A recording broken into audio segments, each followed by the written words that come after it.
이들은 자기들 계획대로 하는 것, 이것이 올바른 것이라고 생각을 하죠.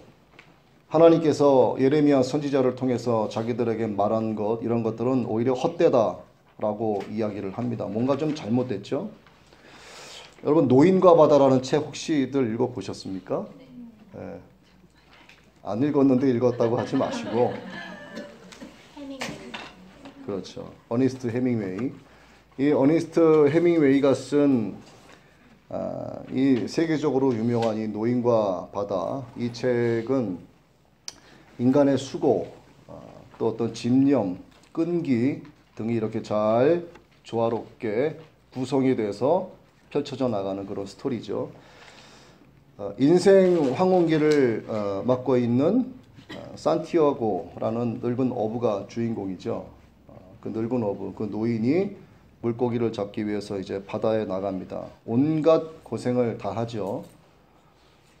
죽도록 고생하면서 고기를 잡는 이유와 목적이 무엇인가에 대해서는 책에 그 이유와 목적이 정확하고 명확하게 나와 있지는 않습니다. 그런데 이것을 암시하고 있는 듯한 대사는 노인의 상어와 사투하는 과정에서 외치는 소리에 기록이 되어 있어요.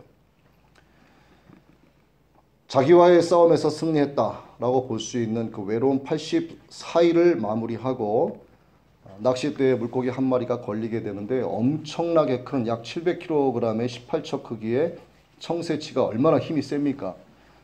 제가 과거에 사이판에서 사업을 하고 있을 텐데 그때는 그 새끼 청새치라고 해야 되나 그런 게 좀 흔했어요. 그래서 이렇게 손으로 들고 식당에 가서 뭐 통째로 튀겨 먹기도 하고 이랬었는데 이 청새치가 걸리게 됩니다. 그 노인이 있는 힘을 다해서 이것과 싸우죠. 그래서 결국은 잡아당기고 이기게 됩니다. 그래서 그 큰 물고기를 배 옆에 매달고 아주 이제 좋게 의기양양하게 저어서 무출 향하고 있었죠. 그런데 자기가 생각했었던 그 귀향과는 다르게 순탄하지 않은 복병을 만나게 되는데 누가 나타납니까? 뭐가 나타나요? 상어가 나타나잖아요. 상어떼가 나타나서 아주 힘든 사투를 벌이게 되죠. 결국 애를 쓰면서 잡았던 청새치는 다 뜯어 먹히게 됩니다. 그리고 뼈만 남죠. 그렇게 해서 무추로 오게 된 노인, 천신만고 끝에 그 청새치를 잡긴 했습니다만 물거품이 됩니다. 오랜 시간 힘쓰고 애쓴 결과가 사실은 아무것도 없었죠.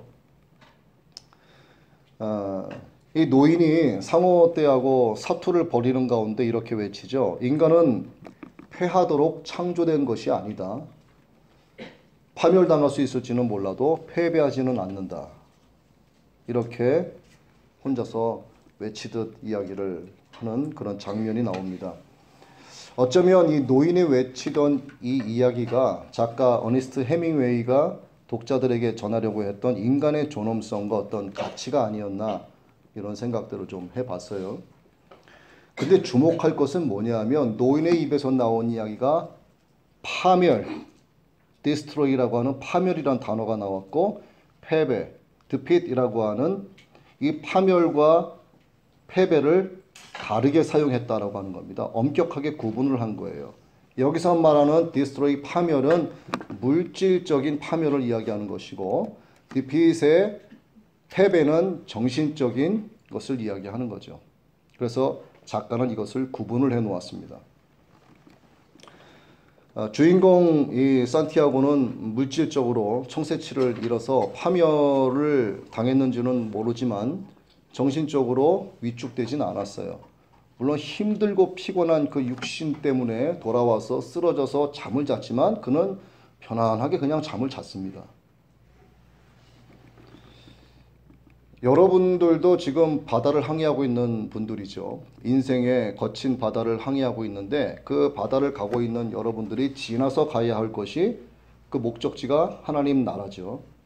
여러분들의 인생 거칠고 이 힘든 바다를 거쳐가고 있는 동안에 여러분들이 가지고 있는 건 뭐냐 이거. 여러분들의 정말 꿈꾸는 여러분들이 추구하고자 하는 그 가치가 뭐냐 이겁니다.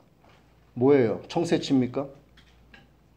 청새치가 되어서는 안 되는 거예요.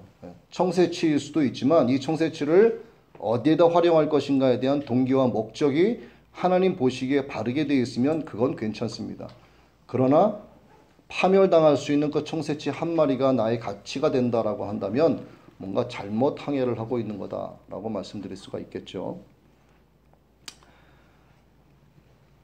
인생이 사람으로서 누릴 수 있는 모든 것을 다 누린 최고의 왕이 누구였을까요? 솔로몬이었습니다. 솔로몬. 인간이 누릴 수 있는 모든 부귀영화는 다 누렸어요. 근데 솔로몬이 뭐라고 고백하죠? 헛되며 헛되고 헛되니 모든 것이 헛되도다. 해 아래에 있는 모든 것이 다 무익한 것이다. 하나님 없는 인생의 허무함이 헛되다라고 솔로몬이 고백을 하고 있죠. 여러분들 가운데 혹시 인생이 헛되요, 인생이 허무해요 라고 하시는 분 계세요? 손 아무도 안 들어오길 바랍니다. 있어요? 있어도 없어요 지금. 인생의 허무함을 말하는 것은요, 우리가 영적으로 말하면 사람의 인생에서 하나님이 빠진 영적 우울감을 갖고 인생이 허무하다라고 영적 해석을 할 수가 있는 거예요. 그렇기 때문에 예수 믿는 사람들은 인생이 허무하다, 의미가 없다라는 말씀을 절대로 해서는 안 됩니다. 그 이야기를 하는 순간 누가 이걸 듣습니까? 때는 이때다 하고 사탄이 확 낚아채고 머리채 딱 잡는 거예요. 그 순간에. 여러분, 이게 아무것도 아닌 것 같지만요, 여러분 주변에 하나님께서 보내신 천사들이 여러분을 지키고 있을 수도 있지만 여러분 주변에 마귀 한 6, 7마리가 이렇게 늘 따라다닌다라고 생각하시면 딱 맞습니다.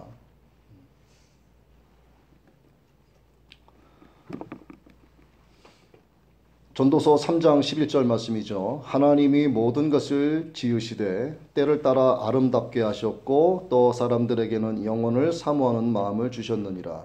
자, 사람에게는요, 영혼을 사모하는 마음을 하나님께서 주셨다고 합니다. 인생이 허무해요, 살고 싶지 않아요 라고 말하는 사람들의 입에서조차도 무슨 이야기가 나오냐 하면 놀랍게도 영혼이라는 이야기가 참 자주 나와요. 여러분들도 영혼이라는 말 자주 써보셨죠? 누구한테 써봤어요? 사랑하는 그이에게도 써봤고 사랑하는 그녀에게도 써봤고 써봤었죠. 이미 과거가 된 이야기죠. 현재는 아니죠. 영원히 사랑해 뭐 이런 얘기 다 해봤잖아요. 저도 해봤어요. 그리고 어디 뭐 정말 즐겁고 재미있고 너무 어떤 좋은 환경에 있을 때 야, 이 순간이 영원히 갔으면 좋겠다 이런 이야기를 하지 않습니까? 여러분들은 앞으로 살면서도 영원이라고 하는 단어를 계속 사용하시게 될 거예요. 난 의도적으로 사용 안 할 거야 라고 해도 그렇지가 않습니다. 왜 그런 줄 아세요? 하나님께서 여러분의 마음 가운데 영혼을 사모하는 마음을 심어 주셨기 때문에 그 말을 한다는 것은 하나님의 존재를 인정하는 것과 똑같은 거예요.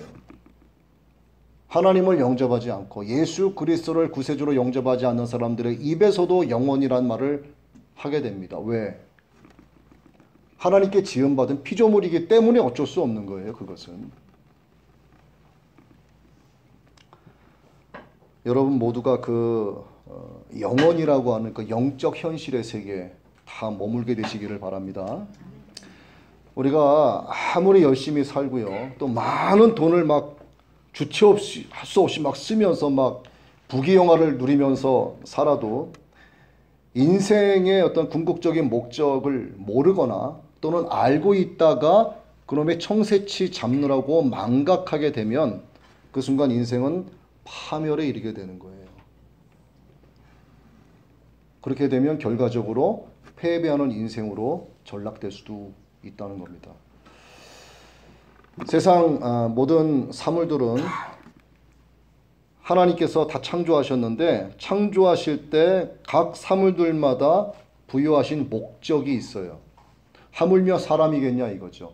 하나님께서 여러분 한 사람 한 사람을 다 기억하시고 하나님께서 아주 철두철미하게 만드신 그 계획에 의해서 여러분들을 다 지으셨는데 아니 저런 풀 하나 돌멩이 하나에도 하나님께서 목적을 다 부어해 주셨는데 여러분에게 하나님의 뜻, 하나님의 계획을 이루고자 하시는 그 목적을 심어두지 않았겠느냐 하는 겁니다. 여러분들은 하나님의 손으로 직접 지음받으신 분들이잖아요. 킹 제임스 흠정역 버전으로 창세기 2장 7절의 말씀을 보면 주 하나님께서 땅의 흙으로 사람을 지으시고 생명의 숨을 그의 콧구멍에 불어넣으시니 사람이 살아있는 혼이 되니라. 살아있는 혼이랍니다. 여러분들이 생명이 된지라죠. 뿐만 아니라 하나님께서는 사람을요 특별한 동산 에덴 동산에 두시고 모든 것들을 다스리게 하셨고요 번성하라고 하셨습니다. 인간을 가장 고귀한 존재로 만드셨다라는 뜻이죠. 왜? 특별한 목적이 있으시기 때문입니다. 토기장이가 진흙으로 그릇을 만들 때는요 그것을 어떤 용도로 사용할 것인가 하는 목적을 갖고 만드는 것과 똑같은 거죠. 그렇게 하나님은 각 사람에게 하나님의 목적을 심어두시고 그 목적을 이루도록 저마다 특별한 사명을 부여해 주신 겁니다. 각자에게 다른 재능을 주신 것도 하나님의 뜻과 계획을 이루시기 위한 목적 때문에 그렇게 주신 거예요. 여러분들이 가지고 계시는 성격, 나는 성격이 세상 말로 막 지랄 맞아요. 나는 분노를 참지를 못해요. 나는 너무나 느긋해요. 또 여러분들이 저마다 갖고 있는 어떤 기질, 또 근성들이 있을 거 아닙니까? 그게 왜 나는 이 정도밖에 안 되는가 생각하실 수도 있겠지만 그렇지 않은 거예요. 여러분들이 지나가는 저 길고양이나 개가 아닌 것을 다행스럽게 생각하셔야 됩니다. 네? 여러분들은 사람이에요. 하나님의 뜻과 계획이 있으시기 때문에 여러분들에게 하나님의 그것을 이루시기 위해서 근성도 심어주시고 기질도 심어주시고 거기에 맞는 하나님의 뜻과 계획을 이루기 위한 재능을 주셔서 그 목적을 그렇게 심어주신 거라 이 말입니다. 그래서 여러분들은 사람으로 태어난 것에 대해서 감사하셔야 되는 겁니다.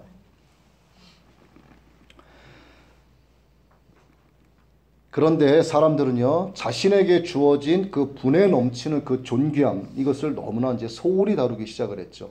그 많은 민족 가운데 가장 하나님의 뜻을 소홀하게 다룬 민족이 어느 민족이었을까요? 공교롭게도 선택받았다라고 하는 이스라엘 유다 민족이었어요.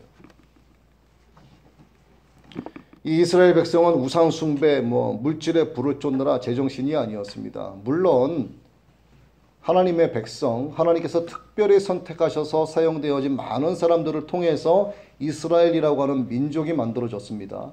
그런데 그들이 오면서 자식대에 가서 하나님이 누군지조차 기억하지 못하는 지경에 이르게 된 것이죠. 하나님께서는 계속 선지자들을 보내셨습니다. 또 사도들을 세우셨어요.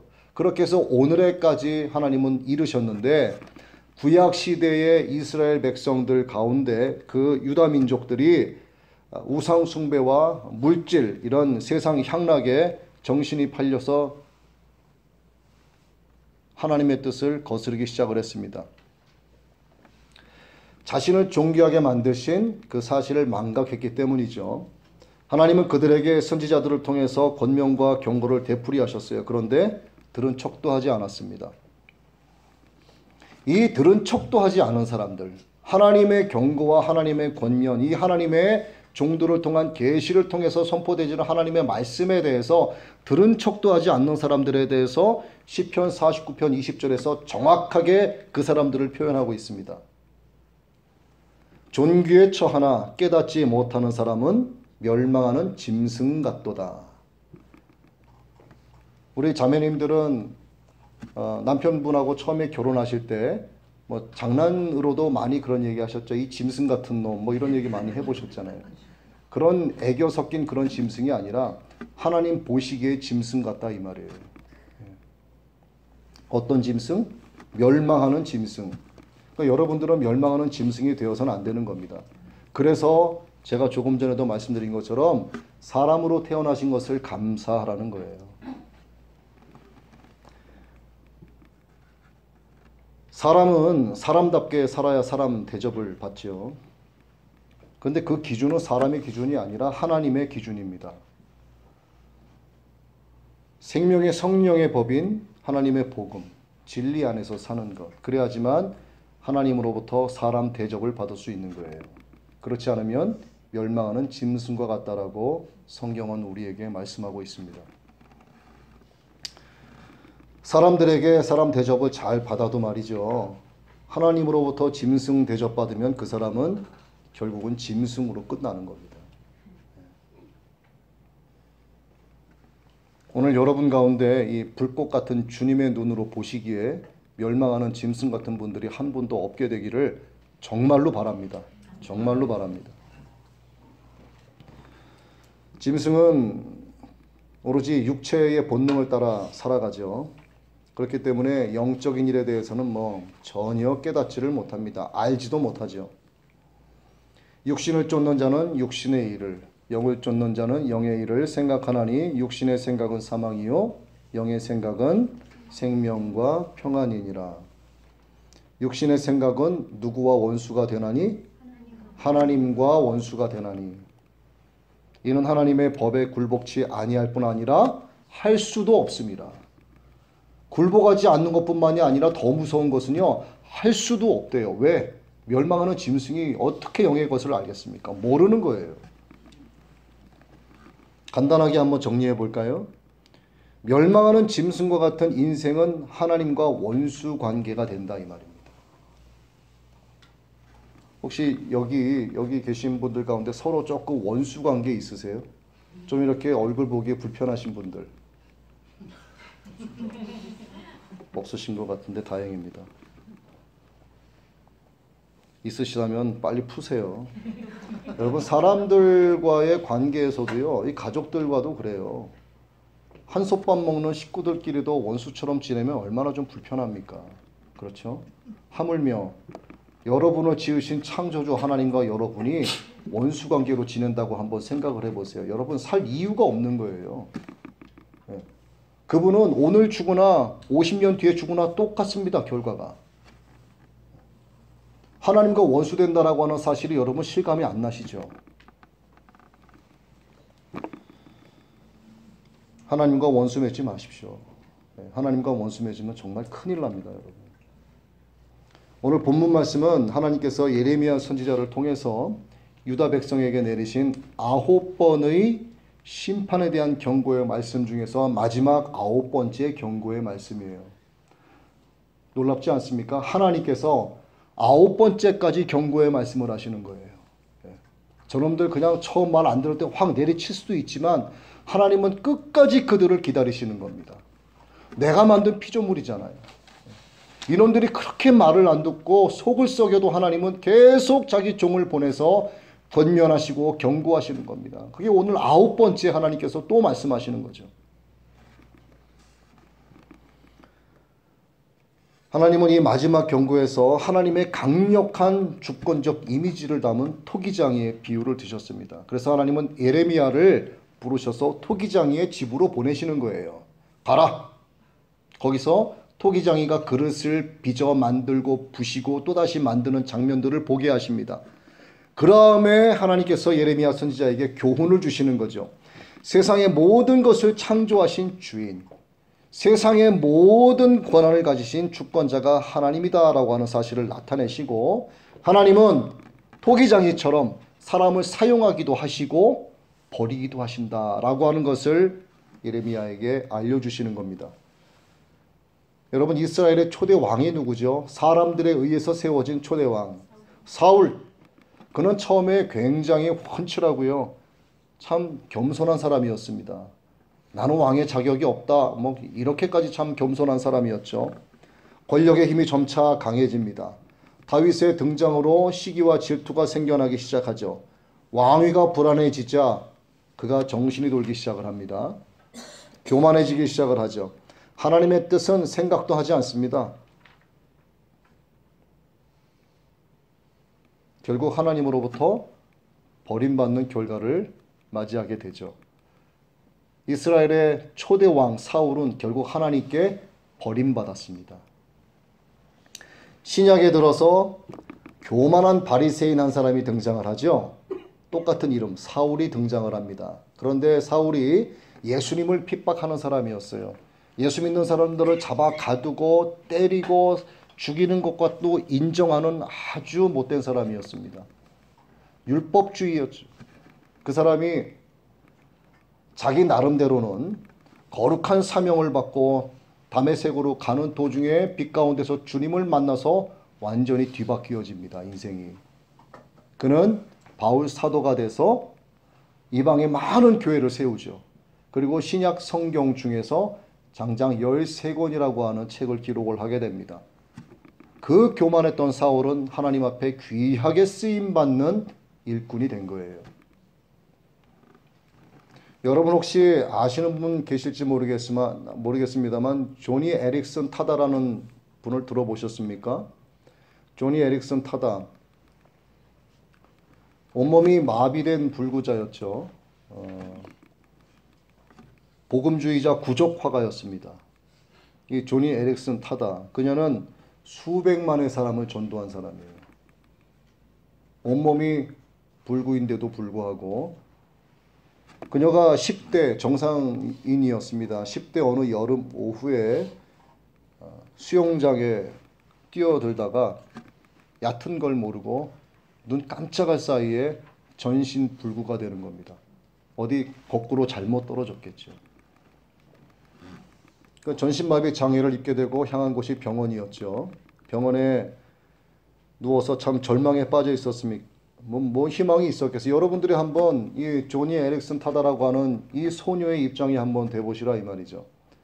사람들은 똑같습니다. 처음에 어떤 원망을 할까요? 뭐라고 하시겠어요? 와임이에요, 와임이. 왜 나에게 이런 일이 생깁니까? 왜 하나님 하필이면 나여야 합니까? 삶의 의미를 찾지 못하는 겁니다. 여러분도 다 똑같아요. 그런데 시간이 흐르면서 자신을 이렇게 만드신 하나님의 뜻이 무엇인지를 기적적으로 발견을 하게 됩니다. 그리고 그 뜻이 자기를 향한 하나님의 사랑이다라고 하는 것을 아주 확신을 하게 되는 거예요. 육신의 파멸을 조니 에릭슨 타다는 맞이했었죠. 청새치를 다 뜯어먹힌 것처럼 육신의 파멸을 맞이했지만 토기장이 하나님께서는 그녀를 다시 빚기 시작을 했습니다. 그래서 전체가 장애를 입은 불구였지만은 하나님께서 새로 그녀를 그릇으로 삼으셔서 수백만을 전도하는 하나님의 귀한 일꾼으로 사용하신 거예요. 이 소녀에 대한 이야기가 뭐 책이다, 영화다, 또 어떤 특별 강연 등을 통해서 전 세계에 알려지기 시작했습니다. 얼마나 놀랍습니까, 여러분? 여러분들이 정상인으로 있지만 과연 나는 조니 에릭슨 타다보다 괜찮은 그릇인가? 한번 생각을 해보세요. 하나님은 이삭의 두 아들이 있었는데 에서와 야곱이 있었죠. 야곱을 택하셔서 이스라엘 민족을 세우셨고 또 하나님은 이새의 8아들이 있었는데 가장 볼품없이 생긴 가장 작은 막내 다윗을 택하셔서 하나님께서 최초로 세우신 이스라엘 왕으로 그에게 기름 부으셨습니다. 다윗을 택하시는 광경을 한번 보죠. 사무엘상 16장 6절 이하에 말씀이 나오는데 그들이 오매 사무엘이 엘리압을 보고 마음에 이르기를 여호와의 기름 부으실 자가 과연 그 앞에 있도다. 이새의 아들 장자의 이름이 엘리압인데 키도 크고 아주 훤칠했어요. 잘생겼습니다. 천하의 선지자 사무엘도 그 엘리압의 그 멋진 모습을 보고 야 하나님이 택한 사람이다라고 마음에 확신을 했어요. 그때 하나님의 음성이 이렇게 들려옵니다. 그 용모와 신장을 보지 말라. 내가 이미 그를 버렸노라. 하나님은 엘리압을 버리신 거예요. 나의 보는 것은 사람과 같지 아니하니 사람은 외모를 보거니와 나 여호와는 중심을 보느니라. 하나님 마음에 들었던 사람은 인간의 눈으로는 보기 형편없었던 다윗이었습니다. 이새의 아버지가 막내 다윗은 부르지도 않았어요. 설마 저 녀석이겠어? 이제 본문 6절을 한번 우리 볼까요? 6절 한번 봅니다. 같이 읽을까요? 여호와의 말씀이니라. 이스라엘 족속아, 이 토기장이가 하는 것 같이 내가 능히 너희에게 행하지 못하겠느냐. 이스라엘 족속아, 지늘기 토기장이의 손에 있음 같이 너희가 내 손에 있느니라. 이 말씀은 하나님의 강력한 주권적 선언입니다. 세상 제 힘으로 살겠다고 발베동 쳐봐야 뭐 아무 소용없다라는 뜻이죠. 오늘 본문의 남유다의 백성들은 자신 스스로를 의지하면서 아주 방자히 행했습니다. 하나님께서 뭐가 답답하시다고 끝까지 자기 싫다고 떠나는 인생들에게 애원하시겠습니까마는 하나님은 선지자를 계속 보내시면서 자그마치 9번째 경고를 하고 계시는 거죠. 그들이 돌아오기를 바라시면서 회개의 기회를 주고 계시는 겁니다. 하지만 사람들은 끝까지 하나님에 대한 거부권을 행사했습니다. 여러분, 이런 경우를 두고요, 바로 적반하장이라고 하는 겁니다. 적반하장을 잘 나타낸 말씀이 있죠. 이사야 10장 15절 말씀인데, 도끼가 어찌 찍는 자에게 스스로 자랑하겠으며 톱이 어찌 켜는 자에게 스스로 큰 채하겠느냐. 이는 막대기가 자기를 드는 자를 움직이려 하며 몽둥이가 나무 아닌 사람을 들려함과 같음이로다. 이 말씀처럼요, 우리도 영적인 적반하장 저지를 때가 꽤 많습니다. 여러분 모르는 사이에 무의식 중에 하나님을 향한 영적 적반하장 많이 저질렀을 거예요. 여러분 스마트폰 다 가지고 계시죠? 스마트폰은 여러분에게 참 가치 있는 거죠. 그렇죠? 스마트폰으로 여러 가지 하지 않습니까? 뭐 하세요? 톡도 보내고 또 사진도 찍고 음식도 찍고 레시피도 찾고 또 뭐 합니까? 전화도 하고 검색도 하고 쇼핑도 하고 책도 읽으십니까? 책도 읽고 스마트폰으로 여러 가지 하지 않습니까? 스마트폰이 없으면 불편하죠. 좀 불안 증세도 있죠. 그렇죠. 아니, 웃는 분들은 다 있는 거야. 있는 거예요. 여러분, 그러면 스마트폰이 여러분을 위해 있는 거예요? 아니면 여러분이 스마트폰을 위해 있습니까? 뭐라고요? 저희가 위에 있어요. 네. 스마트폰이 여러분을 위해서 있는 거잖아요. 그렇죠? 스마트폰으로 인해서 여러분들이 기쁨을 얻고 여러분들의 필요한 것을 추구하지 않습니까? 채우지 않습니까? 똑같은 거죠. 우린 피조물이지 않습니까? 하나님이 우리를 만드셨죠. 여러분 만드셨죠. 그럼 여러분은 하나님을 위해서 존재해야 됩니까? 하나님이 여러분을 위해서 존재해야 됩니까? 여러분이 하나님을 위해서 존재하는 사람들이 되어야 되는 거예요. 그래서 하나님이 여러분을 지으신 겁니다. 예. 여러분들은 똑같은 그릇으로 보이지만 하나님 보시기엔 다 다른 그릇이에요. 예. 그릇이 그릇의 역할을 못하면 토기장이처럼 그냥 깨버리시는 겁니다.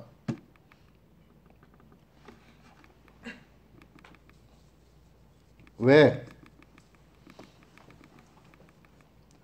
왜 여러분이 하나님을 위해 사셔야 되냐 이거죠. 이것을 분명하게 해주시는 말씀이 성경에 기록되어 있습니다. 골로새서 1장 16절. 이는 그분에 의해 모든 것이 창조되었기 때문이라.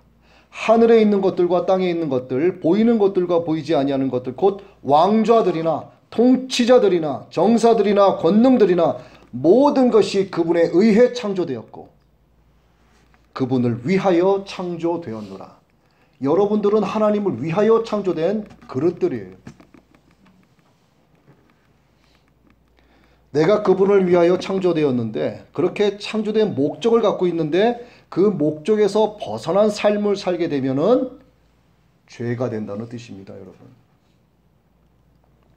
만들어진 그릇들은 저마다 사용 용도가 다르죠. 그런데 엉뚱하게도 뭐 국을 떠주는데 뭐 세숫대야에 떠주거나 커피를 타다 주는데 냉면 대접에 타다 준다. 여러분 어떻겠어요, 이거? 네? 좋아요? 어울리지가 않죠. 이게 사용 용도가 잘못됐기 때문입니다. 제 용도에 맞게 사용되어야 그 그릇에 담긴 것도 빛을 내는 거죠. 우리 사람이라고 하는 그릇도요, 하나님의 목적에 맞게 사용되어야 우리 안에 담긴 하나님의 복음이 빛을 발하게 되는 겁니다. 여러분 음식 다 하시죠? 음식의 완성이 뭐라고 하죠? 모르세요 이거? 음식의 완성은 접시 아니겠습니까? 여러분 복음의 완성이 뭡니까 그럼? 복음의 완성은 바로 여러분들이에요. 여러분이라고 하는 그릇이 복음을 완성시켜야 되는 겁니다.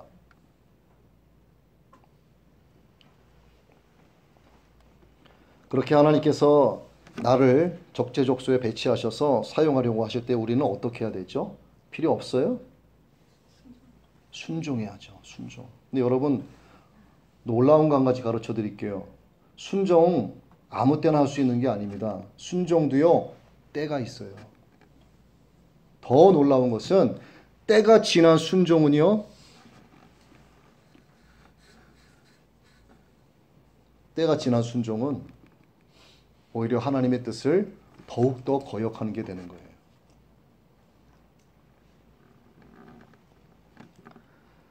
범사에 기한이 있고 천하만사가 다 때가 있다. 이렇게 전도서 3장 1절이 말씀하시는데 그 3장 2절 이하의 말씀에 쭉 보시면 다 읽을 수는 없지만 날 때가 있고 죽을 때가 있고 심을 때가 있고 거둘 때가 있고 얻을 때가 있고 잃을 때가 있고 사랑할 때가 있고 미워할 때가 있고 여러분들이 태어날 때가 있었으니 죽을 때가 반드시 온다 이거죠. 전쟁할 때가 있고 평화할 때가 있고 순종할 때가 있는 겁니다, 여러분. 하나님이 이거 하라 하실 때 필요 없어요라고 거부해버리면 여러분들은 깨어지는 그릇이 되는 거예요. 그나마 참 다행인 것은 하나님은 오래 참으시는 분이다라고 하는 것. 그것을 역이용하면 정말 나쁜 사람들이죠. 오늘 본문의 남유다는 배은망덕하게도 하나님의 호의를 끝내 거절하다가 결국 패망의 길을 걷고 말았습니다.